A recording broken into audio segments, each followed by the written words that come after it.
নমস্কার বন্ধুরা, আমি শাশুড়ি রান্নাঘর থেকে এসেছি। আজকে মিষ্টি কুমড়ো ফুলের বড়া করে আপনাদেরকে দেখাবো। আমি মিষ্টি কুমড়ো ফুল নিয়েছি, ফুলগুলো আমি পরিষ্কার করে এবার ধুয়ে নেব। এবার বাতাসা লঙ্কা দিয়েছি, নুন দেব অল্প, এবার মেখে নেব। বাতাসা লঙ্কা নুন মেখে নেব। এবার ফুলগুলো আমি মেখে নিচ্ছি। আমার মাখা হয়ে গেছে।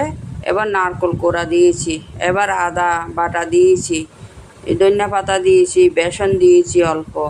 এবার আবার মেখে নেব। আমার মাখা হয়ে গেছে। এবার সরষের তেল দিয়েছি। এবার বড়াগুলো আস্তে আস্তে আমি ছেড়ে দিচ্ছি। এবার উল্টিয়ে দিচ্ছি। আমার উল্টানো হয়ে যাচ্ছে, এবার তুলে নেব।